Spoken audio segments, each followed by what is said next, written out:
Hi guys, Kyla Prince, Performing Woman here, and I want to talk to you today about full recovery. Wait, don't run away. I know you think that you don't have an eating disorder and this doesn't pertain to you, but it might, so just listen, okay?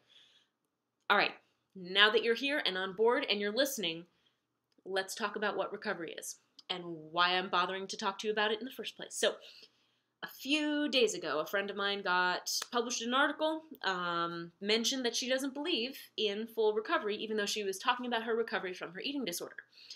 The reason that she says she doesn't believe in full recovery is because there's this process of constantly having to process, right? Of constantly having to deal with the compulsions and the mannerisms and the behaviors and the desire to want to be thin, to want to engage in compulsive exercise or eating in comparisons, etc. All the things that we deal with when we're dealing with disordered eating in general. Not just eating disorders, disordered eating in general. Do you hear me?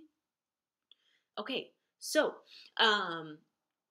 she said that. I reposted the article because it was great that she was posted in a public forum, and then somebody else left a comment about how disappointed they were in me for posting this article, which totally understand because I had some reservations about the not full recovery thing too. But it just made me think because this is something I've seen on the internet, this conversation about full recovery. Is it even a thing? Is it possible? Do we all need it? Do only people with anorexia need it? Who can recover? What if you can't ever recover? What does it mean if you can't fully recover? What does full recovery look like if you can? I've seen that conversation, especially recently on Twitter. So I just thought I would address this. So, first and foremost, what does recovery mean? When we look at the definition, dictionary definition says, and I quote, a return to a normal state of health, mind, or strength. That's definition 1. Definition 2, the action or process of regaining possession or control over something stolen or lost. Okay, so when we talk about recovery, when we think about recovery, we're usually applying it to people who have eating disorders and more specifically to anorexics, and more specifically to anorexics who have reached the point where they need physical intervention and end up having to go to treatment. Okay, and when we talk about recovery, we're usually focusing on definition number 1, which is the return to a state of normal health, body and mind, right? The problem is that that's first of all, very problematic definition, which I'll get into in a moment, but also that it's very limiting. Because when we think about recovery, when we limit it to people who are quote-unquote sick enough to go to treatment, we limit the group of people who are actually in need of help and therefore kind of space them out of it, edge them out of it. I think, and the reason why I asked all of you to stay and listen, not just those of you with eating disorders, especially not just restrictive eating disorders, is that anybody who is struggling with compulsive behaviors around food, which includes calorie counting, step tracking, meal planning to the point where you can't go out and eat another meal with another person because your meal plan tells you can't do it, fear, obsessive fear of gaining weight or of changing your body shape or of losing muscle, binge eating as a result of emotional eating and restrictive dieting and starting over on Monday over and over and over again. All of these things which don't necessarily, well, they do fall into anorexia, but it's kind of like a Venn diagram. Sometimes that's anorexic behavior, but sometimes that is undiagnosed eating disordered behavior or just disordered eating behavior and not associated with the mental health aspect of it. So when I have people who come to my blog who don't have eating disorders, but somehow they recognize themselves in the things that I write, maybe it's because they need recovery too. Now, my issue with recovery, the idea of recovery in general, is because full recovery, when you use definition number 1, doesn't seem to make a lot of sense because, here's the thing. Embedded in definition number 1 is the word normal, right? This return to normal. This is cool when, let's say, you break your leg, right? And you go through a period of injury recovery, right? You sit on your butt for a while, you let your bones mend. If you do everything right, if you have a good doctor, and if you are in a good state of health, usually you don't have a lot of loss of function once you've done the recovery period. You've gone through physical therapy, the cast is off, you've done the walking cast, you've done, an air cast, and now you're slowly building your muscle back, and eventually, a couple years later, you're great. You're mostly not different, right? Normal. You've gone back to quote unquote normal because it's almost as if your bones were never broken in the first place. The problem with disordered eating is that your normal shifts. Your normal shifts. Many of us become disordered eaters, chronic dieters, develop eating disorders, orthorexics, anorexics, binge eaters, bulimics, eating disorder not otherwise specified, other specified feeding and eating disorder, whatever you want to call it, or if you just want to call it somebody who can't stop freaking dieting, somebody who's obsessed with their weight, somebody who is constantly aware of their body size, who is constantly trying to fix themselves. Whether that's the mental illness and all of the compulsions related to it, or if it's just like the socially based body image and emotional eating and stuff like that. Both of those groups, once you've entered that group, your experience irrevocably shifts. Okay, I'm going to make a metaphor right now, and then I'm going to explain why you shouldn't get upset about this metaphor in just a second, but just listen, and then I'll get to the explanation. So, if you're sexually active, do you remember the first time you had sex? The reason why I ask you that is because after you've lost this like mythical virginity, right? After you've had this experience where you were a virgin and then you're not a virgin, your sense of experience has irrevocably shifted. Your baseline normal is not something you can go back to. Even if and when I say normal, I don't imply that any sort of sexual activity is an aberration. In fact, I find it incredibly normal, but just follow for a moment, please, before we get upset and leave comments. So, unlike breaking a bone, right, where you break a bone, the bone heals, and then you have a bone that functions in the exact same way, right? It's just, there was a break there, right?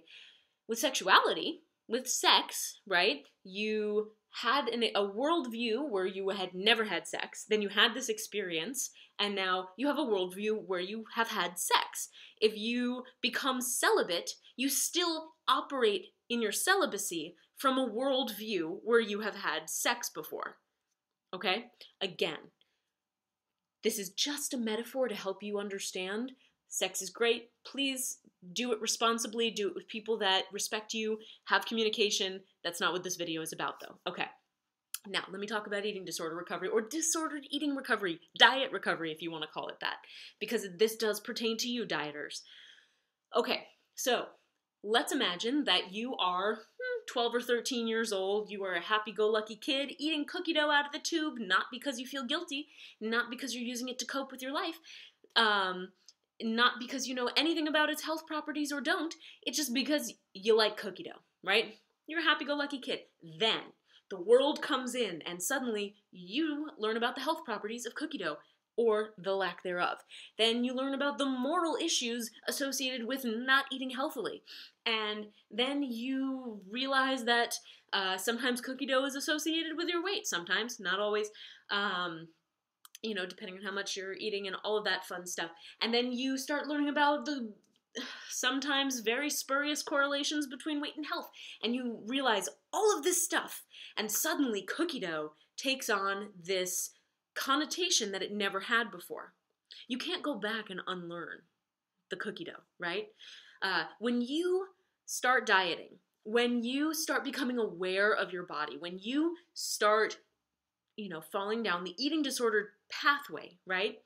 You cannot return to the state of normal where you didn't know what cookie dough meant in relationship to your body, to your eating disorder, to your disordered eating. Okay? Does that make sense? I hope this makes sense. Your worldview shifts, okay, when you develop an eating disorder or when you begin dieting, when you start noticing your body, your worldview, the experience, right? The innocence that you had, if you will. This is why I drew the comparison to sex, although I don't think this is a one-to-one comparison, but just go with it. Who you were before your body image issues and who you are after, you can't cross that line back and forth, okay? So The problem with recovery, with full recovery, is that people actually aren't talking about a return to health of your mind. What they're talking about is definition number 2, which is trying to regain something that you lost, trying to regain control over something that was stolen from you. All right, now here's the deal. If you're a dieter and then you decide that you want to go through the body image work and you start doing intuitive eating and mindful eating, but you're still aware of the calories. Oh my God, I'm eating so many calories. I know how many calories because I counted them every single day for the last 6 years. You can't unlearn that. You're still going to have that in your head, even when you're eating intuitively, right? Oh my God, I have eating disordered behaviors. I'm aware of the size of my body now. So now when it's getting bigger, I think about it even though I'm not enacting my behaviors. Yeah, your experience shifted. That's normal, okay? So when people say that you can't be fully recovered, what they're really talking about is getting back to this weird normal that you can't have anymore. So of course, in that sense, you're right. You're absolutely right. You are not fully recovered. But I think it's bullshit because you are fully recovered because you are in a new state of experience. So if you are not using your behaviors, if you are able to cope with your anxiety without emotionally eating or restricting or over-exercising, if you are able to successfully navigate the triggers without getting triggered, you're fully recovered. In fact, if you're living a life outside of your eating disorder, if you no longer are sick, if you're not using recovered enough behaviors, and those would be things like, instead of just obsessing about not eating, now you're just obsessing about the way you eat. So becoming an orthorexic instead of being anorexic or bulimic or whatever, where, you become, you get certified as a personal trainer so you can spend more time focusing on getting strong, not skinny, but still focusing on what your body means as opposed to focusing on what your life means. If you've moved past that place where you are not using compulsive behaviors or modified compulsive behaviors in order to cope with or avoid your life, that to me is full recovery. Now, I had an eating disorder, active eating disorder for 9 years. I was recovered enough where I was a personal trainer, clean eating, bodybuilding, vegan, paleo for another 4 years. Okay. It's a long period of time to be engaged in compulsive behavior and avoiding my life. I developed that eating disorder when I was 13 years old. I'm 29 now. I'm not going to go back to who I was when I was 13. What I'm going to do instead is not recovery, per se, but discovery, right? I don't get control over who I was before. I will always deal with these behaviors. I will always have to manage the triggers. But the more separated I get from the time when I had an eating disorder, so, the length of time that I spend not engaging in those behaviors, the easier it is to manage. So that when a trigger comes up, I'm no longer compelled to turn to my behaviors first. That's full recovery to me. But I do think that the last step in full recovery is discovery, right? Finding something new. Finding an experience that is completely unknown to you before and not getting control over it, but surrendering to it, but exploring it, but deciding if it's something that you want to define you. So, this is why I talk about discovery, not recovery. This is why I think that discovery applies to everyone, not just people who have eating disorders. I know that this is controversial, and I know that there will be a lot of pushback, but I do think that it's important to talk about this, because if we say that full recovery isn't possible, full stop, then people who have eating disorders, or people who are chronic dieters, forget that. People who are chronic dieters, who want to stop, who approach things like intuitive eating and mindful eating from a place of knowing it's never going to work, then they're not going to try. Why try?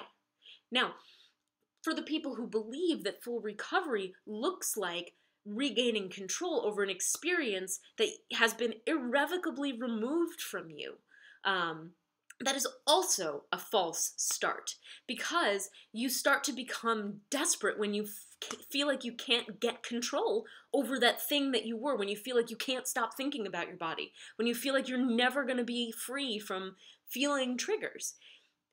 recovery, full recovery means dealing with it, managing it, having the triggers, dealing with the desires, understanding the compulsions, and not using the behavior. That's it. That's full recovery. You made it. The best part, capping it off, is when your recovery stops being about the recovery process, stops being about getting back to a place of normal baseline with health and mind and body. That's when you hit discovery. That's when you get to go do things that have nothing to do with getting better. Where, you still go out to dinner and have to deal with the calorie counts and the menus, and you eat anyway because you're so engaged in the conversation. It's when you spend a day at the beach and you don't have control over your meals because you can't refrigerate things and you forgot your protein bar at home, and you don't have a panic attack because you were having fun with your friends on the beach, right?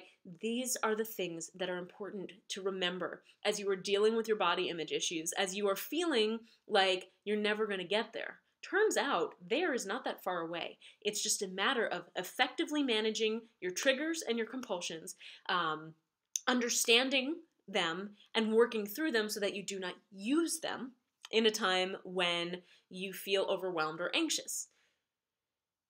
Again, for people with eating disorders and disordered eating, chronic dieters, this is you as well. The more you focus on your diet and your body, the less you get to do the fun stuff, which is discovery, which is going on a date, which is going to a comedy club, which is playing a sport without having to win and change your body and be an athlete, right? Just like joining the neighborhood soccer league for fun so you can make friends, not so that you can get up extra early and get your training in and change your food so that you can lose 10 pounds. That's not how this works. Discovery is about finding the things that energize you, that aren't food, that aren't fitness. They can be movement, but not fitness, right?